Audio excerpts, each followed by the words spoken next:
This is Learning to Dad I'm a cool dad. That's my thing. with Tyler Ross. But what I do have are a very particular set of skills. I'm gonna have fun, and you're gonna have fun.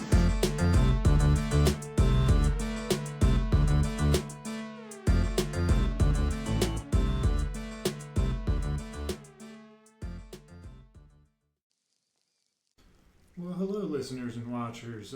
Tyler here. We're ready for another podcast episode. This time we are with Alex Egeler. Thanks so much for being here, man. I really appreciate your time. Oh, yeah. Thanks for having me. Yeah, so have you done a handful of podcasts before? Yeah, I've done a few. Not too many, but... Oh, great. It's starting to make a little bit of rounds on them. It's fun, isn't it? Just Yeah. Chatting about anything. What are the podcasts you've... what are the subject matters on the podcasts you've been on? Yeah, so far it's been around either parenting, usually around my story as a dad, stay-at-home dad or lead dad, things around that. Yeah, great. Do I know you were an aerospace engineer and you've got 4 boys, and it sounds like your career was going great, and then circumstances in life required, I guess, you or your partner to start really focusing on the kids. Let's give me a brief summary on that, and then we'll start unpacking little things here and there. Sure. I think the easy summary is, from the moment that I had my first son, everything that I thought about what was important to me in my career was wrong. And every twist and turn that things took was unexpected and out of character and absolutely the right thing to do. So, like you mentioned, I was an aerospace executive. I was working for a startup. We went out of business fairly spectacularly over the course of a few months, like made most aerospace front page news type deal. Wow. And at that moment, my family really kind of needed somebody to step in and shepherd them. So we were June of 2021, kind of coming out of the pandemic, but still a little bit in it. And we knew, my wife and I had already talked about, somebody's going to need to really be here to focus, and opportunity presented itself. And the conversation, honestly, with my wife around it was, well, I could look for another job, but it seems like starting up that with everything else that's going on is probably not our best move. It seems like this is really my job to step into. So I took what I thought was going to be a few months off. Main focus was going to be helping my 2 older boys get out into elementary school. My middle son had never actually been full-time. He'd been remote or hybrid the whole time because of the pandemic. And then getting my 2 younger, they were 2-year-old twins at the time, into daycare. They'd really left the house. They were 4 months old when the pandemic started, and they'd had a nanny for the whole time. So we knew that was going to be challenging. And I thought, okay, well, I'll get them settled, and, end of the year, maybe that'll be a better time to start looking for a job. Fast forward to January, starting to think about it, and my oldest son starts having just really, really bad mental health challenges. He got really depressed. He talked about not wanting to live anymore. And just really, he was 9. And there's only so much you can kind of do with a 9-year-old who's having feelings like that. Yeah, no kidding. That's wild. I mean, we all go through our ups and downs, but to think of a 9-year-old as like so pure and their exposure to life is so like innocent to this point for the most part, certainly relative to us old farts who have seen the worst in people and best in people already. So how old are your boys now? So the oldest is 11, and then the second one is 8, and the twins are 4.5. That, in my opinion, is where all the fun starts. It's like 3, 4. Like, I feel like the dad role, the masculine role, like just, okay, now it's time to start doing stuff and time to learn how to be tough and all these things. And I mean, dealing with a mental health issue, especially with a 9-year-old who may or may not be able to communicate, at a high level as an adult to express themselves, had to be a real challenge. Like, what were the steps that you took to help address a young child contending with depression? Yeah, it was really interesting because I would say it was most of the work that needed to be done was around me, not him. What he needed was support. He needed parents who could focus on him, who could just be there for him and not judge him. You kind of mentioned this idea of innocent and pure. One of the big steps that I know my wife and I really had to fight with was this idea of, what do you have to be sad about, right? And like, depression is something that you have to earn or that life experience brings to you. But that's sort of, we know that mental health doesn't work that way. It's really just as much something in your brain going wrong as, cancer or something in your cells going wrong. And so this idea, we had to really work through that ourselves of, this is not about us. This is not about our parenting. This is not even about his experience. This is just the way his brain works. And what is that about, right? What can we do to solve that problem? And so once we kind of got through that work, it became much easier to think about, how do we solve this as a medical challenge as opposed to how do we solve this as a happiness challenge or an experience challenge? Yeah, so I want to come back to this because it's important and clearly something that anybody who has kids is going to have to contend with at some point. But being a podcast, we talk about business and being a parent. I want to go to business a little bit because having been an executive, having been an engineer, you're clearly highly educated, and that's either via motivation or inspiration and discipline. And I suspect you had a lot of pride in your work and you enjoyed working, and doing a startup has to be super exciting. Even when it's taking a bath, it's still, putting everything on the line, and like you get all those like competition juices flowing, whether it's with another company or with yourself or whatever it is. Like, how did you transition from that into, I'm turning that part of my brain, or I'm changing that part of my brain to focus it on my kids? Like, what was that, transition like? So on one hand, it was pretty easy because what I realized, especially kind of the last few years at the startup, was I thought that I got into aerospace because I loved designing airplanes. And it turned out I really enjoyed working with people and mentoring and teaching. And that was kind of what led me to being an executive, not necessarily my technical expertise. I worked with a bunch of super, super smart people and was the first one to note that I was absolutely the dumbest one of the group that I managed. But that was what made me a good manager, because I knew enough not to ever tell them how to do their job. So that part of it, of overseeing, mentoring, helping others, was an easy transition. The flip side, and I think probably the part that you're pulling on, was how does this affect my career and who I sort of think of myself to be? And that was a really hard transition. And it took a lot of unpacking around my potential, this idea of, well, if I do this, will I not ever be able to sort of turn on, hit the gas the way that I was before? Will I never be able to get to this level again?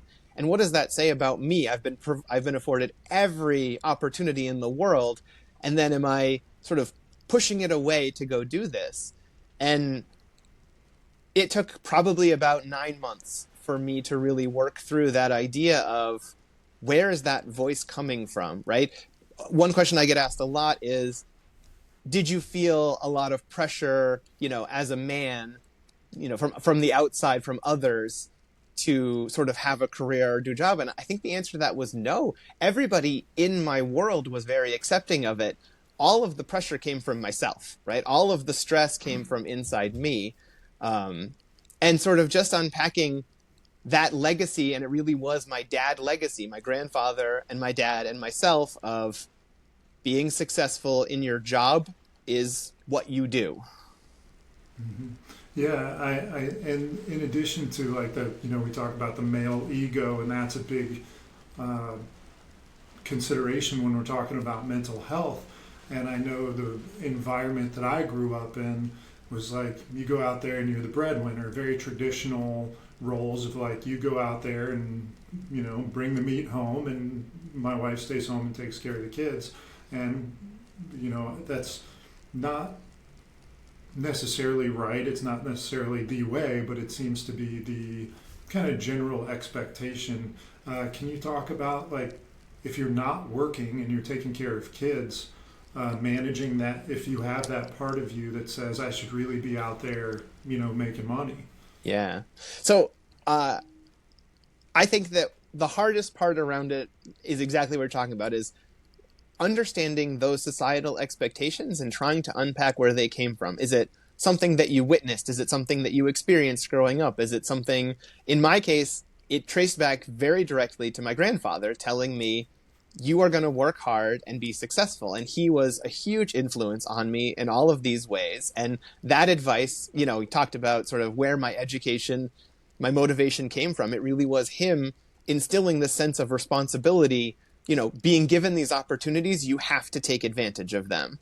And so I had to untwist that message to be a slightly different one. And there's a moment where it very clearly happened. And I'm so grateful for my very brilliant and insightful wife, where I was saying, she and I were talking about it, and I said, I just feel like I'm letting my grandfather and my dad down. They did all of this to give me these opportunities, and they've both passed away, but I feel like I'm letting them down. And she looked at me and said, well, I can understand that, but you have a choice. They're not here anymore, and you get to decide what that means and how you sort of tell that story. She said, on the one hand, you can imagine that they're frozen in time at the moment they died with their opinions, wherever they are, whatever you believe about the afterlife, looking down, and absolutely you could understand the message that you're getting from that. She said, or you could imagine that wherever they are, they're still watching,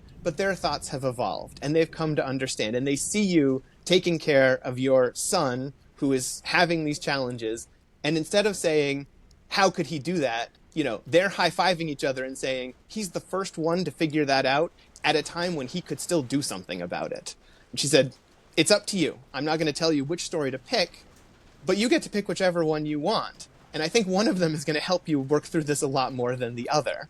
And she was absolutely right. That idea that I would imagine wherever they are, they both have huge regrets around the effort that they put into their jobs and then what that left behind for their legacy. And for me to say, that isn't the legacy that makes sense for me to leave and do it at a time when my family clearly needed it, might be something they would celebrate alongside with me if they were here. That is incredibly insightful and thoughtful by your wife. What a wonderful, supportive thing for her to tune into and express to you. Leading up to the moment where you decided, I'm not working anymore, I'm taking up to my kids, up until that point, what did your kind of parental style look like? Was it nanny? Was it you and your wife co-parenting? Was she staying at home? Like, what was it up to that point? Yeah, we had, my wife and I had both been working. My wife has a very demanding job that is very fulfilling for her. So she does clinical trials for new treatments of pediatric cancer. And it is something that uses her unique skills and her unique abilities in a way that a lot of other people can't do, and has this very clear positive outcome. So she's very dedicated to her work. So even though I was kind of the higher up, I probably was a little bit more involved than the average dad. I did more pickups and drop-offs, things like that. So I think we co-parented pretty evenly. Certainly she carried a lot of the mental load still of planning and scheduling things behind the scenes, but I was very involved. We did have nannies, especially during the pandemic, on and off, but for the most part, we were working hard as two parents, doing drop-offs and pickups and being there as much as we could. And that was really important to us, even amongst our careers, I think. And now that it's, I'm sure there's some sort of difference in balance now with your being kind of the lead parent. Can you talk about how that parenting of your kids has changed? Yeah. Dynamic? So it is pretty interesting to see. I think it's most notable in the twins, who are, as I mentioned, 4.5. There came a point when we realized that my son and his depression was not really going to be something that we were going to kind of get to the other side of. It was always going to be something we were managing. And so I started a coaching business to kind of do it around the edges, with the understanding of my main job is still to be there, be the lead parent and things like that. So I do most of the drop-offs, pickups, grocery store, laundry, all of those things. And I think the idea is we know that our situation is unique to us and we have to do whatever works. And there are probably other solutions that we could do, but this is the one that feels the most authentic to the family life that we want. And so, having worked through the identity piece, that really just makes it pretty easy for me to kind of stick with it on a day in, day out basis. So, what do you think you've learned the most about yourself as you transitioned your role from, co-parenting to kind of lead parenting? If that's a fair assessment. Yeah. I think I came to understand, and I don't know if it's just because of the transition or just the stage of parenting, but I definitely overestimated my impact on my kids when they were younger. And I think especially the twins, they are fraternal twins, night and day different, and different responses to exactly the same thing. And just understanding that it really is okay to kind of let situations play out. It really is okay to accept the things the way they are, and not perfection, not exactly the way I drew it up, not exactly how I want things to turn out is all okay. I think that was really, again, kind of feeds into that ego piece, right? I thought I knew best. I thought my kids have to respect me. And if I give in here, then I'm going to have to give in again and again. And kind of realizing, doing all those interactions so much every day was, no, we have to pick our battles. We have to understand what our influence really is, and we have to pick our spots about where we're going to have that and where we're going to let these little humans explore on their own and figure it out themselves. And if they make a mess of it, so be it. So that's a great segue into the question of what is the role of a parent? What's the role of a dad? What's the role of a mom? What's the role of the masculine versus the feminine? What do you feel like your personal goal as Alex Egeler is? What's your mission as a dad? Yeah, I think early on I would have said, I want to make sure my kids are happy. And then that probably evolved into, I want to make sure my kids are good people. And I think facing the challenges with my oldest son really put in the perspective of, I want to make sure they have the choices to be who they want to be. And I want to show them the type of life and the type of relationships and the type of person that I hope they want to emulate. But I also know that the more I try to prescribe that to them as opposed to just model it, the less chance that's going to be the outcome. So I think it's really around preparing them to make the choices in a way that will give them the outcomes that they desire, and really sort of letting go of any prescription around what those outcomes should be or how we influence it. So are there any particular characteristics that you try to cultivate in your kids? Yeah, we're big on responsibility. We're big on honesty. We're big on family value, family interactions and relationships. We tell them you don't have to like your brother, but you do have to love them. You do have to treat them with respect. You do have to listen to them, and they have to listen to you. You don't always have to do what they ask, but you at least have to acknowledge that they have asked. Things like that. We want to make sure that, with 4 kids, it's a community aspect, right? And we want to have each of them the ability to look out for themselves and the ability to look out for each other, as opposed to sort of infighting and every person for themselves. We're really focused on how do you get them to be part of that community, and then how will that translate into sort of more community as they get older? Because I think, again, that's the piece that we really has been so helpful for us and has been such a positive in our life, is all the relationships and communities we've been a part of. And we want to make sure that we're not doing things that leave our kids in a position to not follow in those sort of paths. So what are some of the communities that you engage them in, like organized sports or church or martial arts or mathnasium, music lessons? Like, what are those things that, you put them into to help instill some of those values? Yeah, so far it's been sports for the older boys. That has just kind of been a natural thing. I coached soccer for the oldest one for 4 years. The second one I've now coached for about 3 years. And just the idea of being part of a team, right? We want to win together. We want to make sure that we're all supporting each other. It's us versus the opponents, not us versus ourselves. That idea. And I think both of my older boys have really kind of adopted that. And it is interesting to see their natural tendencies around that, and which parts of it are easy and which parts of it are hard for them. So we've touched on it a little bit because your father and grandfather were brought up. But what would you say is the biggest similarity, or one of the larger similarities and one of the larger differences in your dad's parenting style of you versus your parenting style of your kids? Yeah. Well, so my dad was technically there, but he passed away when I was 11 years old. He actually struggled with depression his entire life and took his own life when I was 11. So his parenting style of me, in terms of my memories of it and his influence, are fairly colored by that. And there was a lot of anger around that for a long time. And I think there's a big part of me that wanted to be a really good dad to sort of show him up. I mean, that was kind of my initial motivation.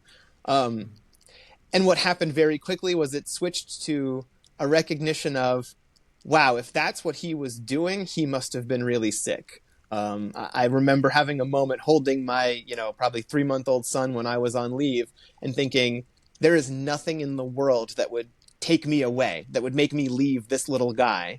And so if his brain thought that that was the best option for him, it really helped switch the anger to just kind of understanding, like, he must have been really sick. And on the flip side, that meant that I was more or less single parented by my mom, and my mom was very understanding, very supportive, very thoughtful around mental health and mental health treatment. So I was in therapy. I mean, even in 1992, when your parent commits suicide, they put you in therapy pretty quickly. And so I understood the value of that, and I understood what the importance of feelings were. And I think that really, in a lot of ways, set me up to be a very good dad, because I had done a lot of the work around what was my relationship to my father, and also what were my feelings and my emotions in particular, because of the way that had gone. And do you continue to stay in therapy, or have your kids in therapy? Yeah, I'd say I go in and out. I've been in therapy at various points. I don't necessarily have it as a must always do. It's more of something that is a tool that I pull out when I need it. I have been through a lot of therapy for depression.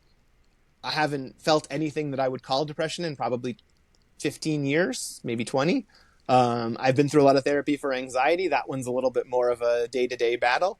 My wife and I were in couples therapy when we had 2 kids and kind of reached the point of overwhelm. So it's something that we use. Certainly my oldest son has been in therapy for a long time, actually long before he sort of had his depressive thoughts. And he, it's just, again, part of his life, part of something that he does. He goes to see his pediatrician when he feels sick, and he goes to see his therapist when he has struggling with his emotions. And it's not, the stigma around it really isn't there for him, because it's just kind of a natural part of the treatment of his life. We have 2 kids. They're 8 and 9 years old. They're 12 months apart.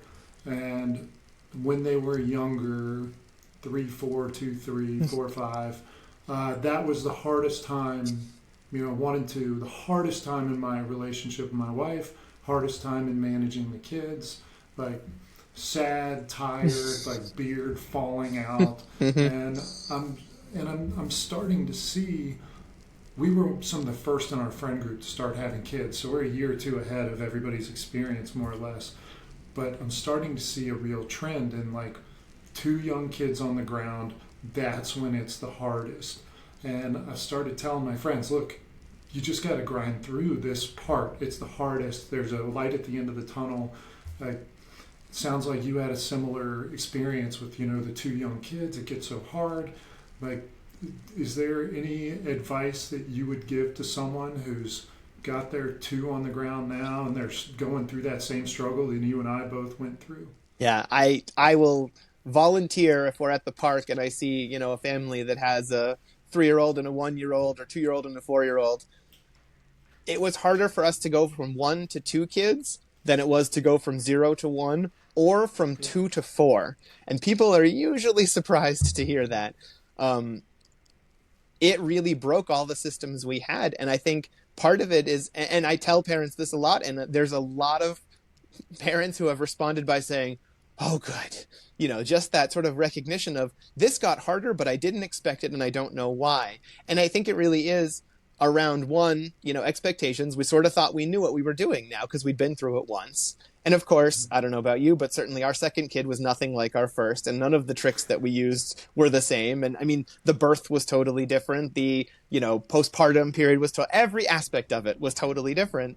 And I think we just really hadn't prepared. When we were having the first one, we were very prepared, right? We knew it was going to be a big change. We were braced for it. And the second one, we thought, oh no, okay, we've been through this. It won't be as bad. And it was exactly as bad as the first one, or worse. And, so a combination of, I think, catching us off guard and how different the whole process was, and how little of the sort of tips and tricks we had that carried over, and just those frustrations around, I thought I knew how to do this. I thought I knew how to put a baby down to sleep. I thought I knew how to feed a baby, and none of this is working.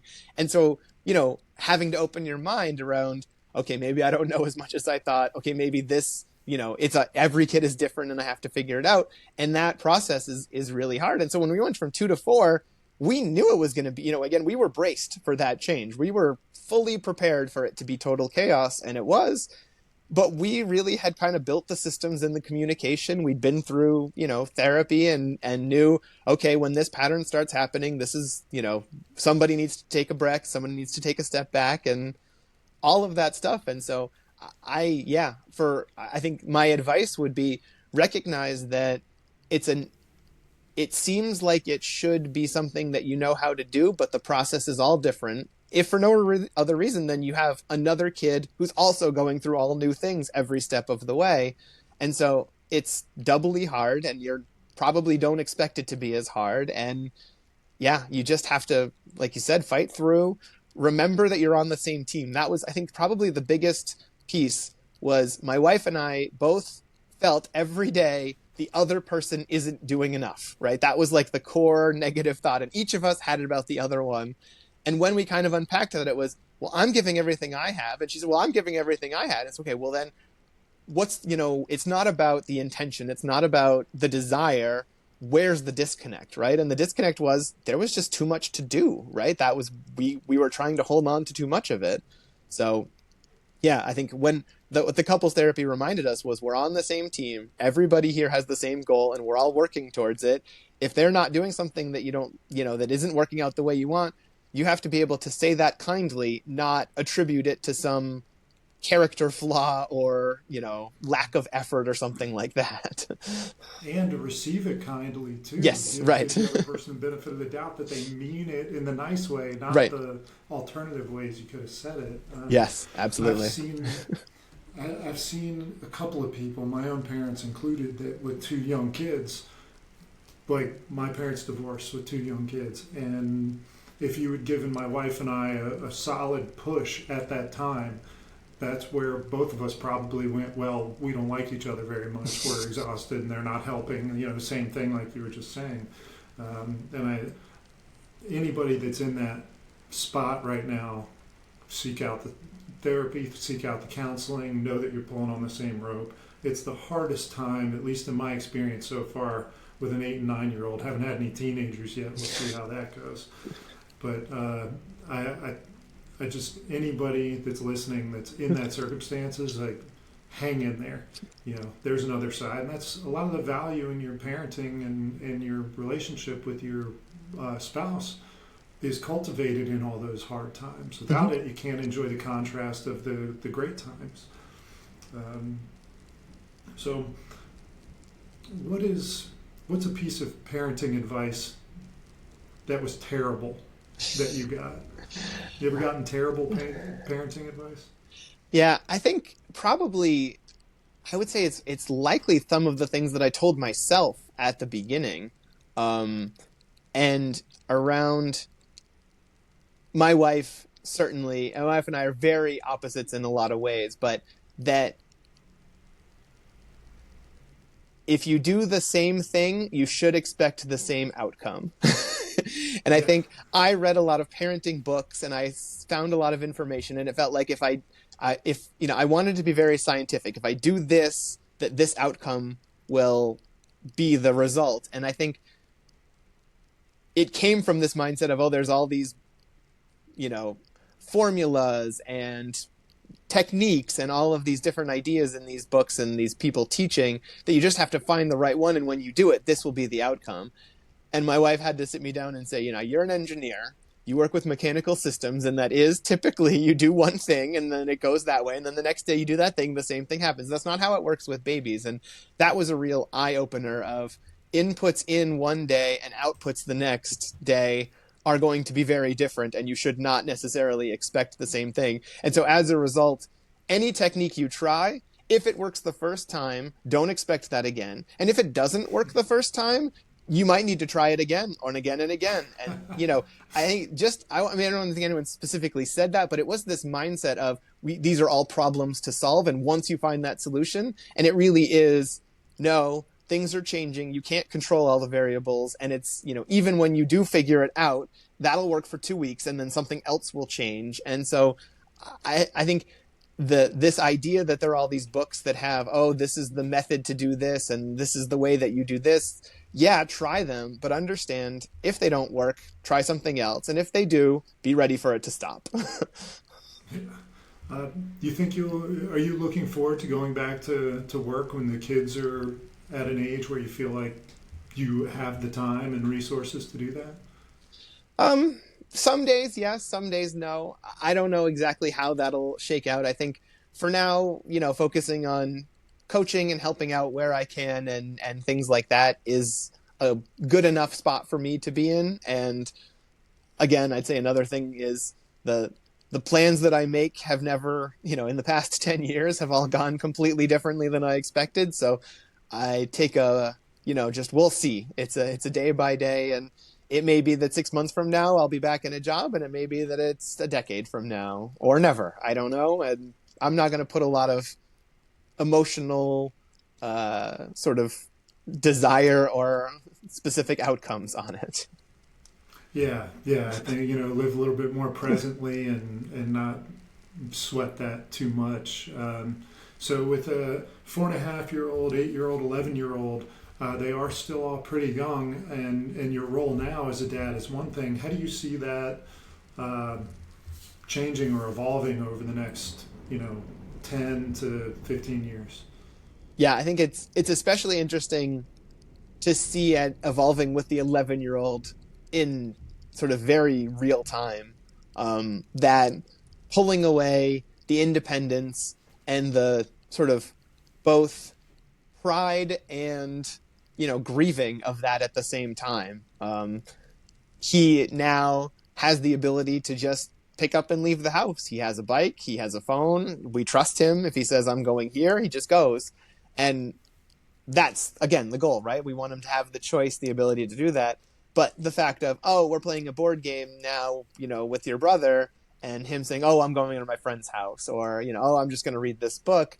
And again, I love that. That's what I want for him, but it does hurt. And it is to see that kind of moving from being involved in every decision and every piece day to day to more of the top level guide and oversight and not sort of the individual direct management of things, is a very bittersweet part of the process. And it's one I've known was coming, but now that it's happening, I can see it where it goes a little bit more clearly.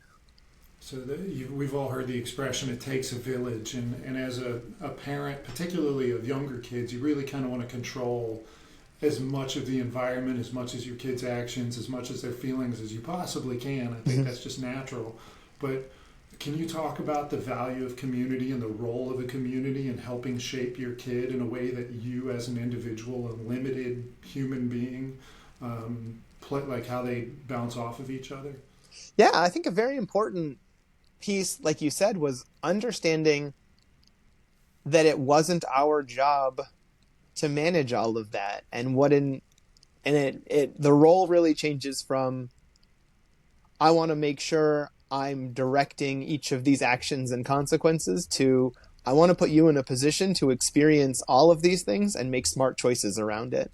So in the community we live in, we have a great elementary school down the street. We live in a perfectly safe neighborhood that my kids can ride their bikes around. We know tons of other families from the school. And so, when my kids go ride their bike, they'll pass another family that they know and say hi. And it's one of those things where we feel very comfortable that there's a number of eyes out there if something were to happen.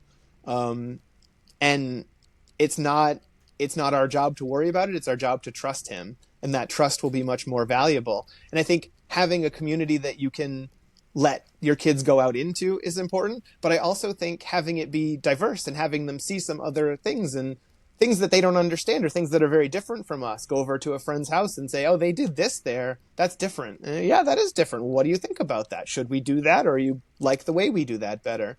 Not to kind of keep them so boxed in that they lose sight of all of the richness of other experiences and other families and the way they do things. I think it's really fun to kind of let them go out and then come back and say, why did they do that? And so, let's talk about it. What do you think? How do you think their family values this? Or how do you think they came to that decision? Things like that. So I've got a 9-year-old girl. Yesterday, she was beside herself for a reason that I don't understand because I don't have those hormones. Right.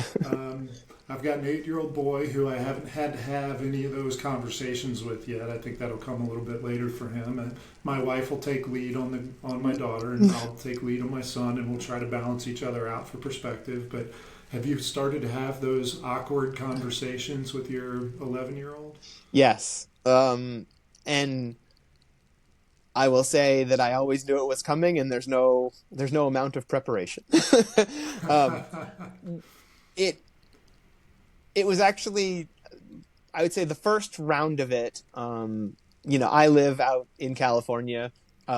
They do sort of the very initial round of it's a puberty talk more than anything else. But it obviously touches on hormones and body changes and things like that.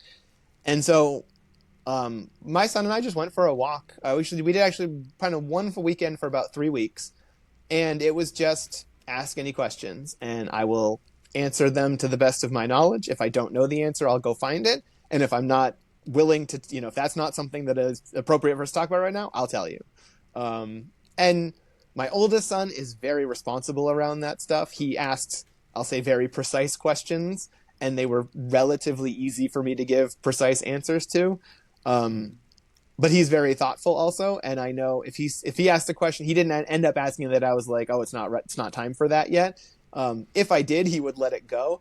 His brother is going to be a little more of a challenge because he's very curious, right? If we said something, oh, that's not what we're going to talk about, that would be the only thing he would try to figure out. So it's, I think we got lucky in that our first entrance into it is probably the easier one of the two, and we'll see how that goes.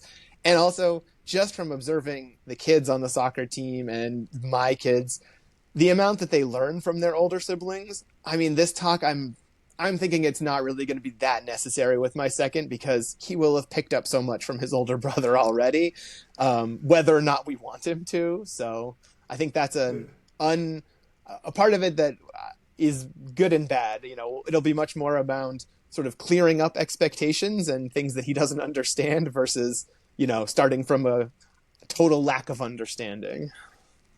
Yeah, when it comes to like kids asking questions, at least for the younger kids, one of the best pieces of advice that I ever got was answer the question asked. Yeah. My wife and I giggle about this all the time because like if a kid will come in and say, where are babies from? And my wife will go, well, a man and a woman. I'm like, no, wait. The hospital. Yeah.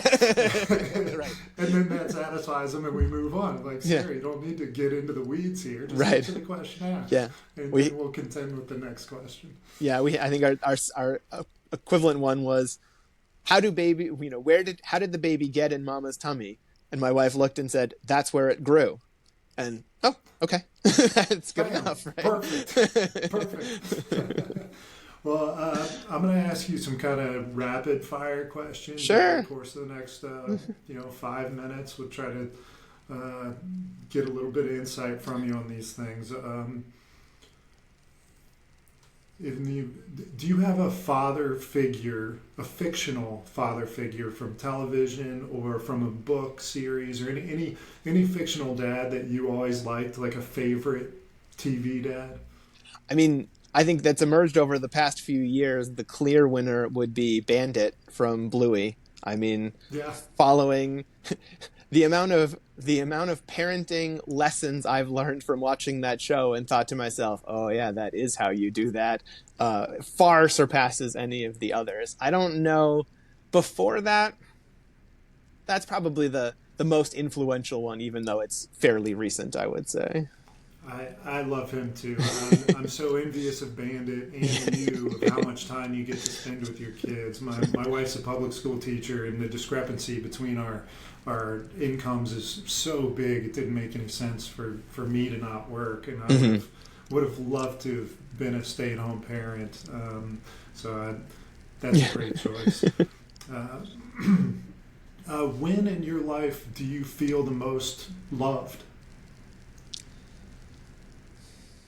I think when the family is able to come together and do something, when we get over the hurdle of the transitions into the activity and the planning and the logistics, but when we get to just do the activity and we're all together experiencing something, it can be as simple as going to the park or the beach. My family went to the zoo this past weekend over the long weekend, and just seeing us out in the world together and how well, one of the twins is a very adventurous guy and he kind of ran off, and my wife and I were dealing with something and one of the older brothers noticed and just went with him, and those kind of moments of, all right, we're all together, we're looking out for each other, we're enjoying this together. I think that's when I really feel the most loved.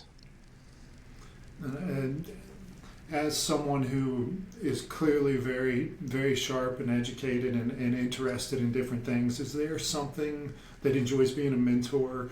Is there a skill that you've passed on to your kids that you are particularly proud to have taught them? I think it would probably be around the idea of acceptance. And I see it a lot. My oldest son, it was a particular challenge for him.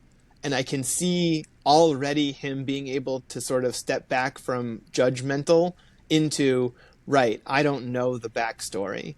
And it was a hard lesson for me to learn too. I'm a lot like my older son in that way. And my second one kind of comes into it very naturally, so it helps. But I really feel like the most important skill that these kids are going to have is the ability to connect with other people, to understand their own emotions and the emotions of the people around them. And I feel like a lot of that stems from just accepting other people and themselves for who they are and practicing that idea of, I don't know the whole story. I don't need to know the whole story. I don't need to project myself onto them. I just can meet these people where they are. And so I think when I see them behave that way, you know, when we encounter somebody with special needs and my son is, you know, just, you know, bends down and talks to them as opposed to being scared or wondering what's going on. Moments like that, I think, okay, that's us, that's my wife and I, and we're doing pretty well here. Those moments make me want to cry. A gift, if you could give a gift to every father on the planet, it could be without regard to money, time, or space, just bestow upon every father on the planet, in the universe, what's a gift that you would hope to give them? Well, I'll tell you, the first thing that came to my mind is a red light bulb. And the reason for that is that sleep is so important in the first few months, and everybody waking up and being there and turning on lights. My wife and I put in a red light bulb in the baby's room, and it's been there ever since. And that was what you turned on at night, and it totally changed how the baby slept, you know, how long we spent at every wake up and, you know, back down, and how quickly we were able to get back to sleep. So I believe that a very underrated item is red light as opposed to, you know, white or blue light dealing with newborns. Here's my blue light glasses I'm failing to wear right now. But I've tried to convince my wife to replace every recessed light in the house with red light bulbs and just leave the lamps on the incandescent bulb. Yeah. But she won't go for it. So lastly, in the event that this recording were to last forever, if you were to share a message with the generations of your family to come, is there some message that you would like to share with your kids, your kids' kids, those kids' kids? I think it would be that it's not important that you worry. It's not important to be successful by anyone else's metrics but your own. And it's really hard to figure out what success means to you. But once you do, and you can get rid of all the noise and stay laser focused on that, that's the most important thing. And you can change that success definition over and over again in your life as you need to, but always think about, what does success mean to me? Not to anyone else. What does it mean to me? How do I get there? And I think when I'm able to do that, I feel like I'm doing a good job at life, at being a dad, at being a husband, at everything else. And I think that's something that I wished I had understood sooner. That's awesome. Well, do you have any Instagram handle or website for your coaching business that you want to plug or share? Sure, yeah. My coaching business, it's empathicegg.com, easy to remember. And it's around, you know, helping parents understand how to find a career that suits them, that fulfills them, and allows them the freedom and flexibility to be the kind of parent they want. So if that's something that you're curious about, I'd love to hear from you. That's awesome.